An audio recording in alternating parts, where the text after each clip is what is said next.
Every country tells stories about itself.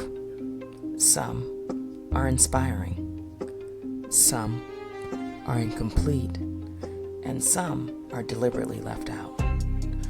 On this show, we pull back the curtain, question the narratives, and explore the people, policies, and history shaping the America that we live in today. No spin, no filters, just honest conversation. I'm your host, Breezy, with my co-host, Des the Diva, and this is America, No Filter.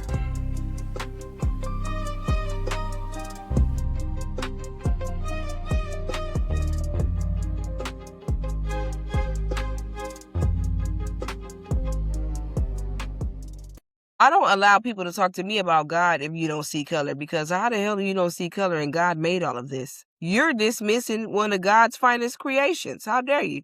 The fact that we come from a God that was able to create so many different cultures and ours is the damn original and you're dismissing it? Don't talk to me about God. I don't even want to hear it. You ain't Christian. You ain't even never opened the Bible. I want to hear it. I don't even want to hear it. Yeah. It's crazy. That's Yeah. crazy. When you think about it, when you see a Karen, the black person is always doing something happy-go-lucky, walking their dog, at the park with their kids, shopping in the store, having a good time, laughing, eating with their friends. It's always something joyous that we're doing whenever you see these videos and these Karens is acting up. Every time. Yeah. Because like I said, that was the third time. That was the third time that had happened on the vacation.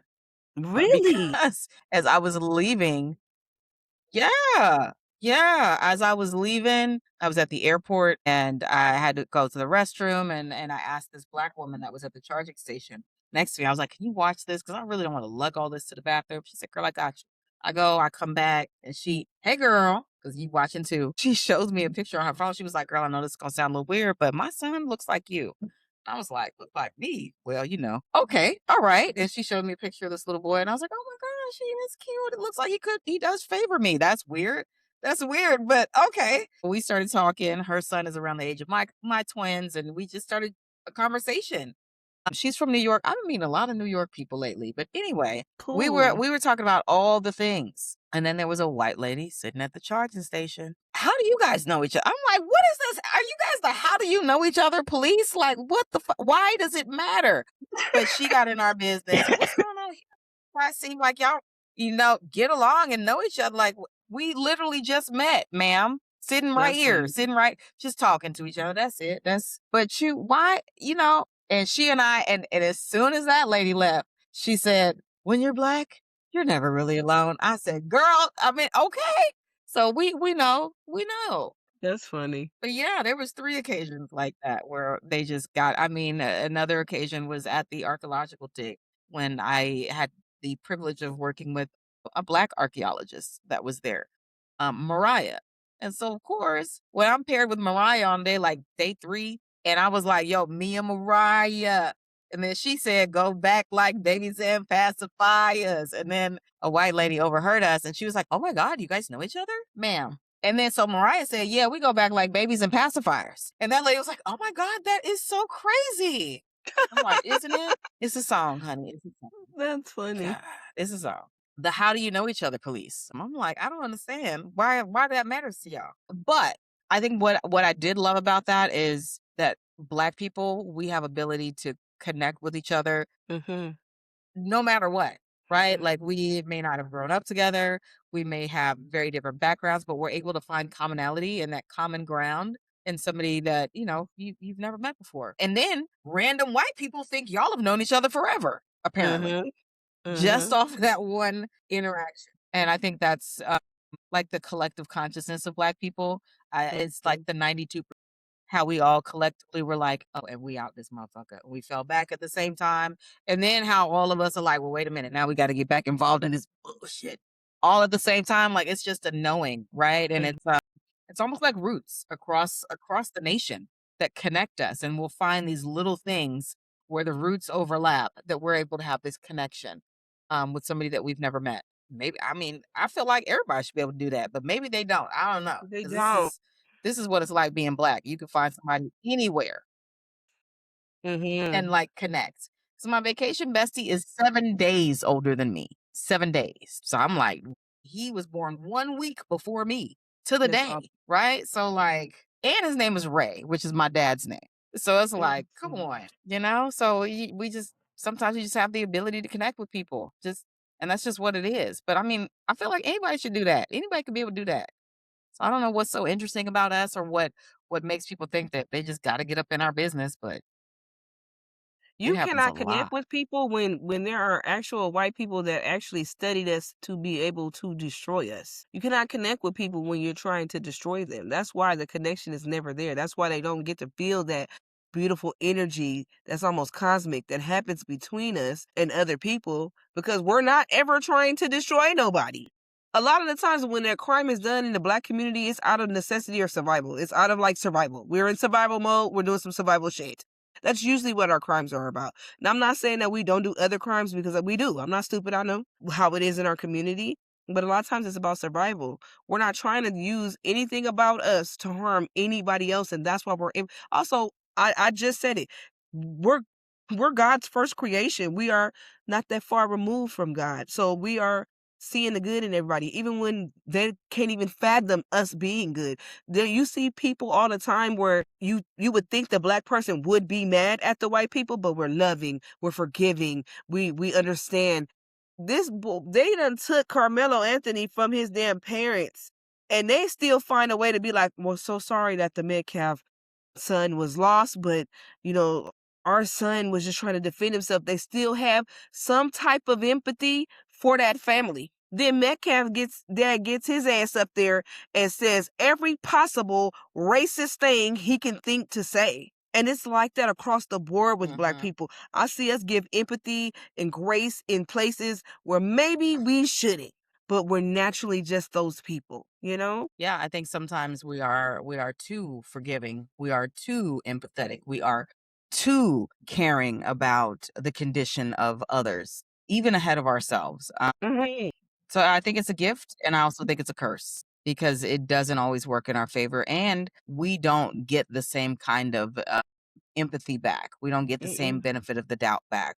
We don't get the same compassion for our lives or for the lives of our children. We don't get that back, but we Mm-mm. do give it, and we give it in spades. We give it way more than I think we should, but I think I mean it is innate in how we are, because I think the most empathetic people are the ones who have, I think, been harmed the most, right? Mhm. Because they know how it feels and they don't Mhm. want anybody else to feel that.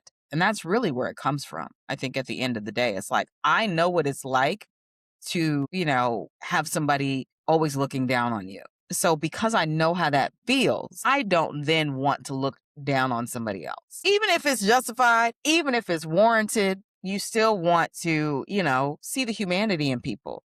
And I think when you are constantly having your humanity dismissed, as the black community often does, to still be able to see the humanity in people that don't see humanity in us. I mean, it's a lot. It's a lot to be able to do that. Mhm. Still find that empathy and compassion for somebody else, even though they would not, give you that same thing. I mean, the stuff that the Metcalf father is saying is a very clear indicator of why his sons are the way that they are. Or, well, Mm. one is the way that he is, and the dead one is the way that he is. Because it's been said that his sons were bullies. And we can see that behavior reflected in their father in this moment. The way that he behaves, the way that he speaks. We heard that one journalist talk about how they were removed from the courtroom and made to give up their space for them.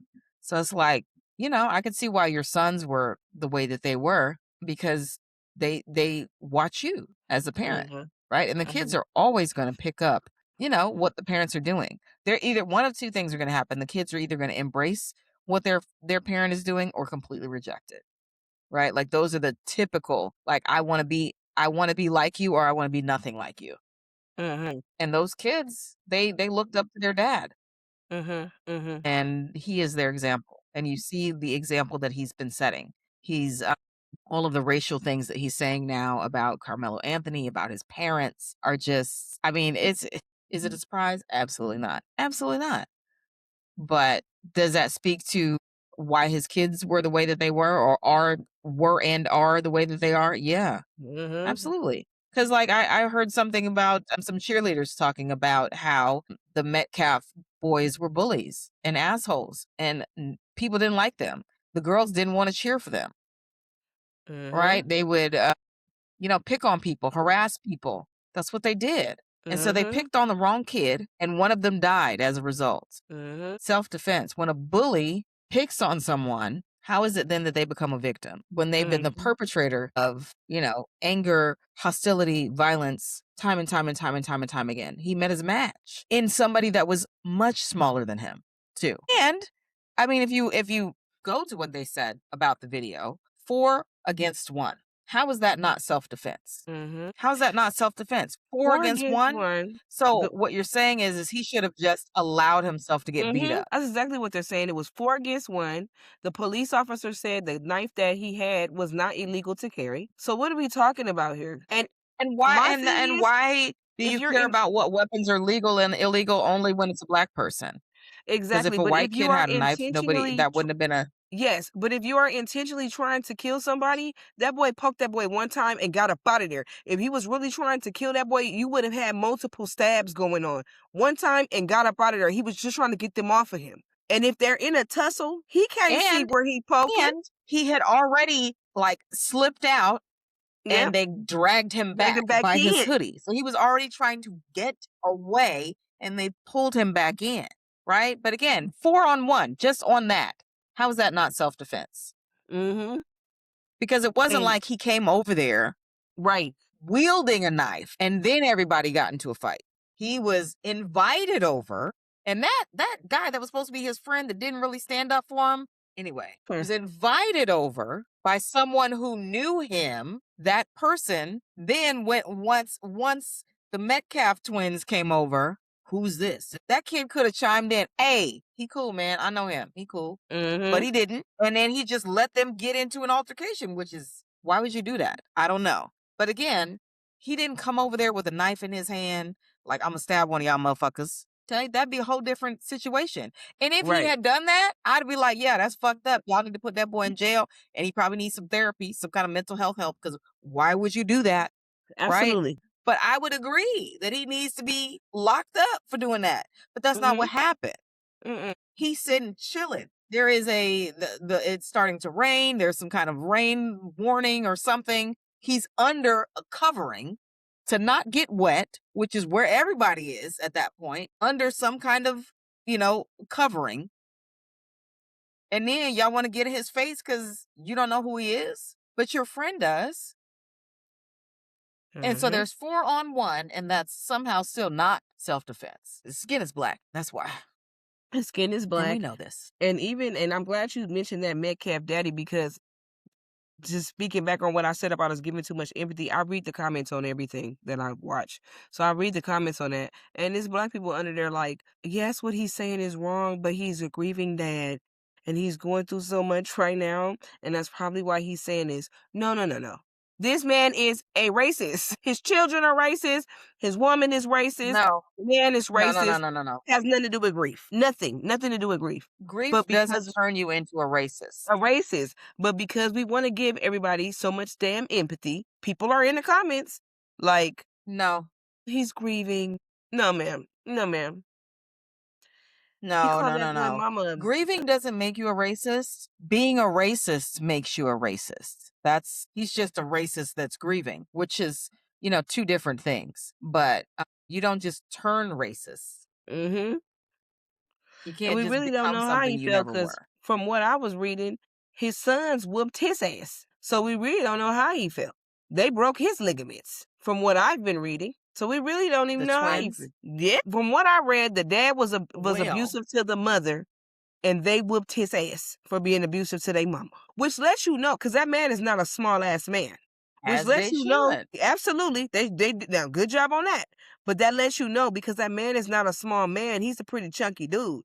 If they was able to whoop his ass and break his ligaments, they would have tore Carmelo out if he didn't defend himself. I'm not saying that boy couldn't fight or anything like that. He was just a small boy, and it was 4 big ass football player boys on him. He's like what, 5'8"?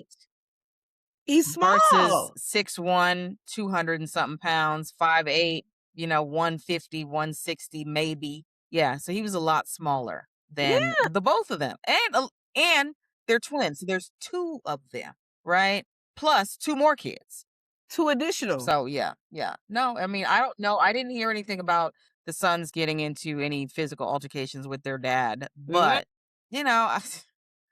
white kids beating up their parents is not On something brand new as that I've hell. heard. I've heard it, and I've seen it, and I'm just like, that's crazy as hell too. But yeah, well, I mean, if that's the case, if the father, and again, I don't know, I haven't heard that. If the father was violent towards the mother, that gives you more, right? Like, okay, well, where did they learn this violence from? Which is what I've already said. They learned it from their father. Maybe their mom too. I don't know. She's not been in the news very much about this, At but all. they definitely learned from their dad. Mhm. So, you can't convince me that Carmelo Anthony is guilty of murder when, to me, it's a very clear case of self-defense. Because when you're outnumbered, and they keep going back to something, and this is what they do when it's us, something very superficial like, well, he shouldn't have been under the tent. Bitch, that don't matter at all. It don't matter at all. So, because, okay, so what if he wasn't under the tent? What if he was near the tent? What if he was under a different tent? Okay, fine. He Doesn't was supposed to matter. be. Doesn't matter That's what tent you were under. right. The whole the bullying and the fighting somebody for where they're sitting, that's the part that shouldn't happen, right? And you can say that there should have been an adult or somebody around and to break it up, yada yada, whatever. But that's not something to get in a fight with somebody about. I mean, unless you want to fight, right? Okay, so if they're under some kind of rain delay, and these guys are, football guys, whatever the case may be, because I don't know why they were under the tent. Oh, I think there was a track meet. So yeah, they're under there. There's some kind of testosterone laden. These kids, they want to fight, but they're bullies, because that's who goes up to strangers that they don't know and tries to provoke a reaction. Bullies. You wouldn't normally go up to somebody that you don't know. Who is this? What you doing here? Da, da, da. Like, why? What's that energy all about? They went with a negative. That they went with that negativity. Yeah, but not only that, if you Wanting to, let's who are just you? say What are you doing here? Da da da da da da. All let's that just say questioning. he wasn't supposed to be under the tent. Let's just say that. Fine, whatever. Why the Metcalf boys didn't go get their coach? Just because he's someplace he's not supposed to be does not give 2 other children the right to put their hands on somebody else. If you feel like he wasn't supposed to be there, grab your hey That's coach. facts. What's up with this? Did you tell him he could be here? What are you doing? Deal with it that way. You cannot put your hands on. What, you gonna discipline somebody else's child? I'm not Unless saying you are used to doing that to people. exact. Well, I feel it. I feel it, but I'm just saying. Unless that is your default setting, right? Because whatever school that they attended, their schoolmates know who they are. They know how they are. And so that might be why that boy just shut up when he came over. Because he already knew, oh, it's about to be some shit. And he didn't really want to be a part of it, but it's like, that ain't your friend, Carmelo. I don't know who that kid is, but that is not a friend. Yeah, he tried to say that. He tried to say that when they put him on the stand, that wasn't really his friend like that. Then they start producing pictures of them together in other events. So that's your friend. And at his grandmother's birthday party. So how y'all going to each other grandma's birthday if y'all ain't cool like that? So you got him with Nana, but he don't know, you don't know him? Yeah. All right. All right. Not enough people is mad at that little boy for me neither. So listen, I don't know enough about that child, or that young man, but like, when it's time to stand up to your friend and you fold like a lawn chair, nah, I don't, because he could have de-escalated that. I think, because all he would have had to be like, yo, no, he's my friend, cool, he's chill, he's cool, he's with me. Y'all know me, we cool. He's my friend, he cool. He could have done that, but he could have also said, "Hey, coach, I don't the Metcalf's over here tripping." Here. I don't even know. Coach, the Metcalf's is over here tripping. That part. But I think the desire to be liked by the popular kid, even if the popular kid is an asshole, and that's high schoolers for you, right? They want that. So there are people that will not do the right thing just to be accepted by the wrong people. That is a very high school mentality. And Mhm. these were high school kids. Mm. But it don't make no goddamn sense. Yeah. I think that a lot of people in this are more concerned with, the emotion of it and just defending their side, Mhm. right? Because everybody Mhm. has to pick a side.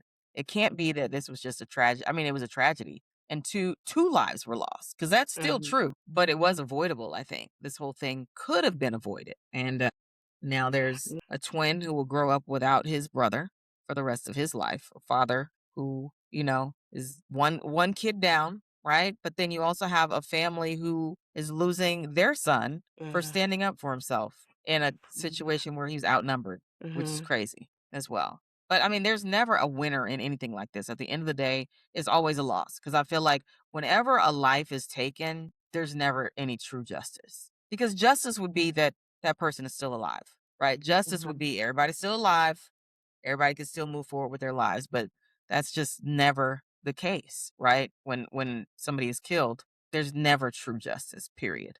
But what happened to Carmelo, I don't think was justice at all. Mm. At all. Mm-mm. Not even They were wrong close. with that baby. With a lawyer who would allow an all-white jury as your defense attorney is crazy. The fact that, I mean, gosh, they didn't even deliberate for a whole day. I have never I'm seen a just court case I don't go like like anything that. about that case. I've never And seen a sentence same day. go like that. I've never seen that. Within 24 hours, they deliberated, came to a conclusion, sentenced him, sent him somewhere, and cut all his damn hair off. What? Like Now they I've they never wanted to parade that photo around. because they want to break that baby down Yeah, I haven't as either. far as they can.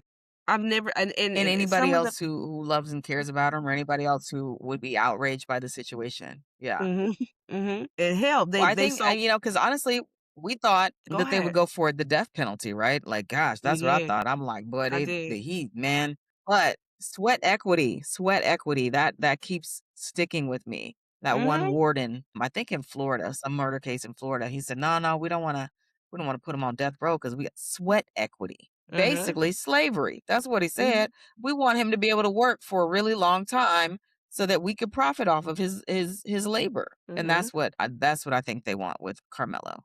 He's young, He's young. He's 19. athletic. So 35 years of sweat equity. Absolutely. 35 years of sweat equity. Yeah. They want to enslave this young boy. Mhm. That's what they wanted. Yeah. Ooh. So it's a lot going on, and I know that this was a really hot debated topic, last year when this incident happened. I know TikTok was buzzing, and there was Mhm. lots of things said by all kinds of people, but I don't think any of that dialogue or discussion changed the way I felt about this case, even from the onset of Me hearing either. what happened. I was just like, I don't know. This feels like self defense to me. I mean, because if shooting somebody in the back as they're running a football field away is some kind of self-defense, surely being jumped and beaten up by four people at the same time would be self-defense. You'd think it'd be pretty simple, but Mhm. this is America. This is America. So I don't know. Austin was somebody's kid.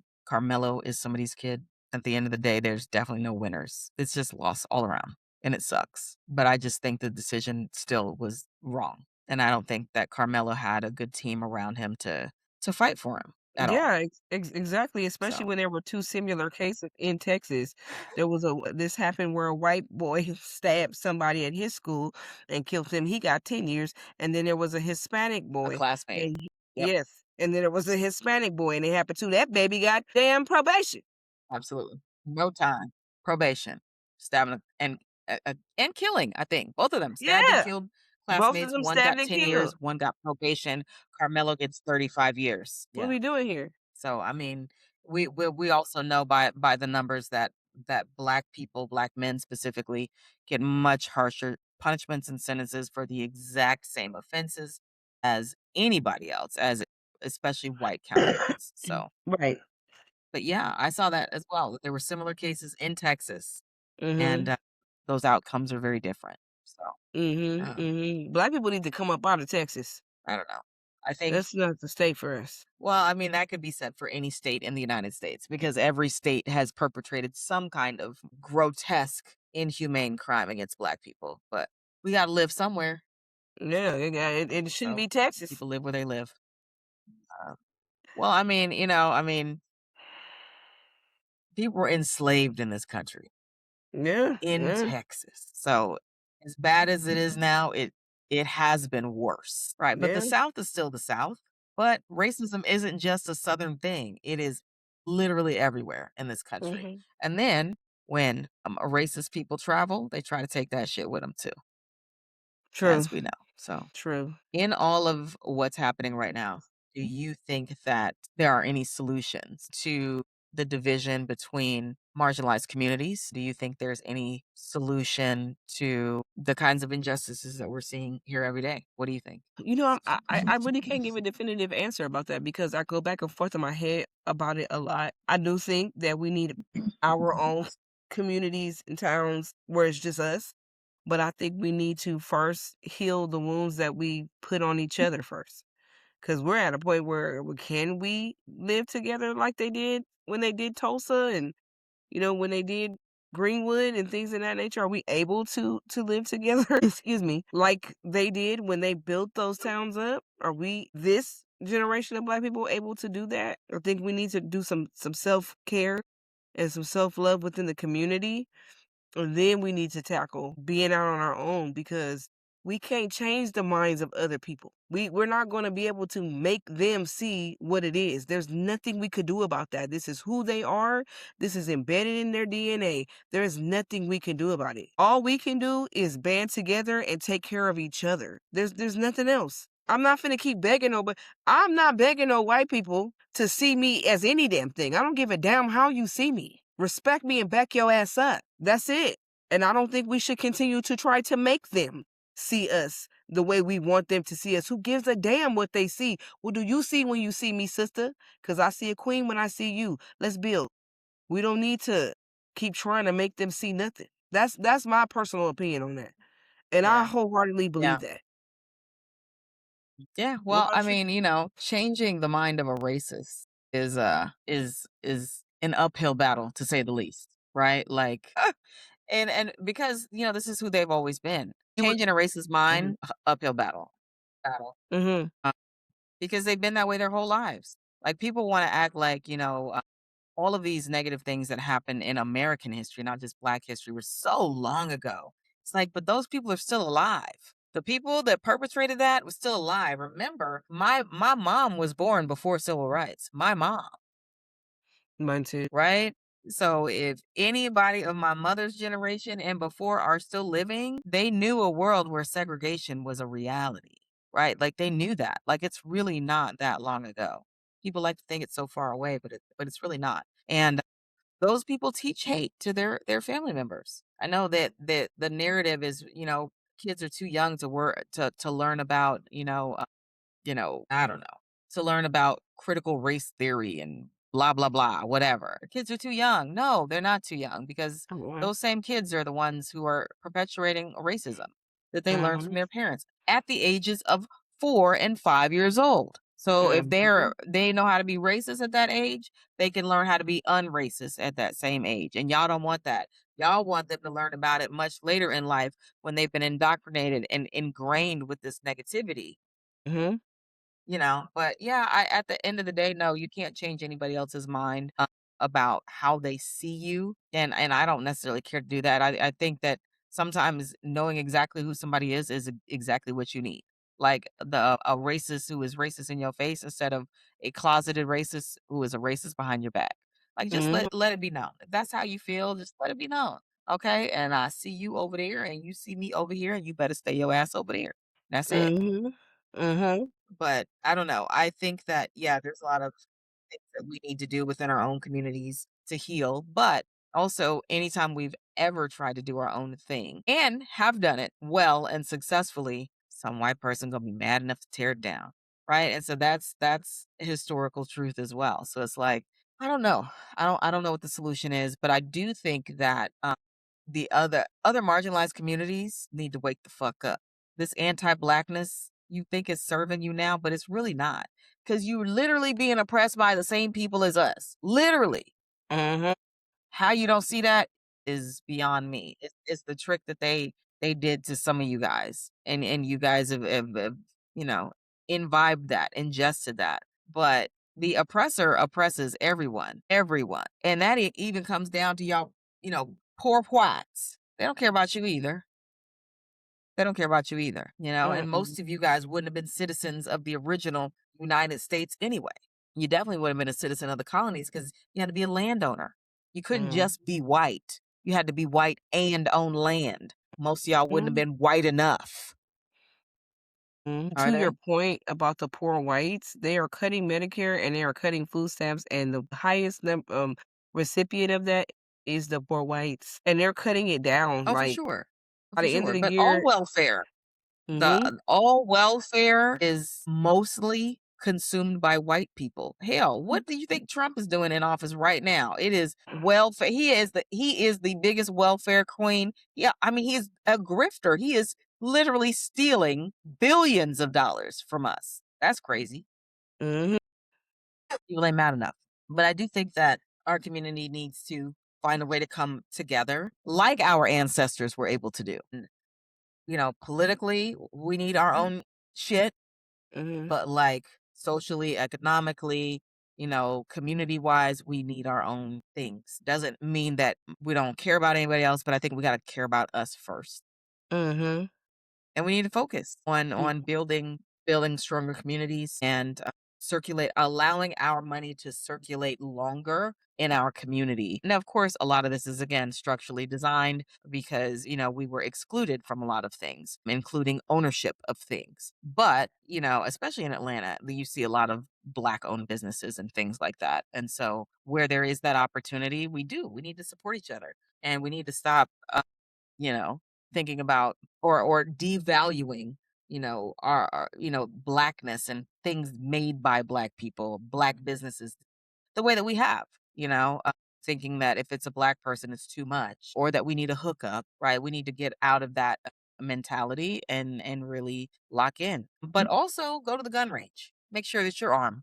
Because as long as we have these rights, we need to also take advantage of them because people are crazy, as we mhm, see. People are fucking crazy and they will do crazy things out here in these streets for no reason, unprovoked.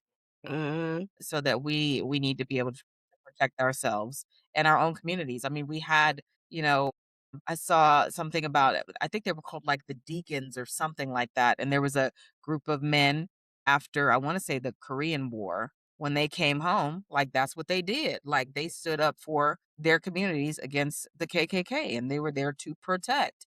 And the KKK stayed the fuck out because they didn't want no smoke because all of mhm, these men were military trained. So, I mean, when the rabbit got the gun, it ain't no fun. So we need to be on that kind of time where we are looking out for each other, protecting each other, advocating for each other, spending with each other, building community with each other, growing our own food, like all of that stuff. We need to start doing all of that. mhm. I agree. It doesn't mean that we can't ally with other people, but if we can't ally with each other first, I don't think we need to ally with anybody else. Like we really need to lock in with each other because we always extend olive branches to other people. We always extend invitations to the cookout, and not everybody need to come. Just because you can Dougie doesn't mean you should come to the cookout. Like, no, you got to do more than that. You got to be, 10 toes down. Mhm, You know what I'm saying? Like it's got to be some real allyship. Not you can dance or you got a little swag. That's not enough. It can't be Kid Rock allyship where I'm gonna use rap to get my foot in the door and then I'm gonna be this racist ass motherfucker on the other end once I get it. Post Malone. We can't do that kind of. That is not allyship. I'm in and I'm cool with you now because I'm rapping, but now that I've arrived, now I'm a country star and rap is low brow and da da da da da. We can't have those kinds of people utilizing our crafts, our mediums to make themselves wealthy and then dip the fuck out as soon as they get an opportunity. So we can't do that kind of stuff. Like we can't invite everybody to the cookout. I In fact, agree. can't nobody come. None of y'all. You're not related to us, you can't come. And hell, some of y'all that are related can't come Mhm, because you actually got to be down and related. You can't just be related. But anyway, that's what I think. I think we need to really lock in with each other. Doesn't mean that allies can't still be out there doing the work, but do the work in your own communities, right? Educate your people about anti-Blackness. Educate your people about racism. Educate your people about what true allyship really looks like. Educate your people about fighting the system. Like, you do that work on your side. We'll do the work on our side in our community. And then when everybody has done the work, now we can build a bridge and we can actually have a real conversation. But anyway, that's my 2 cents on it. Anything I else agree. you want to add Yeah, before we close this out?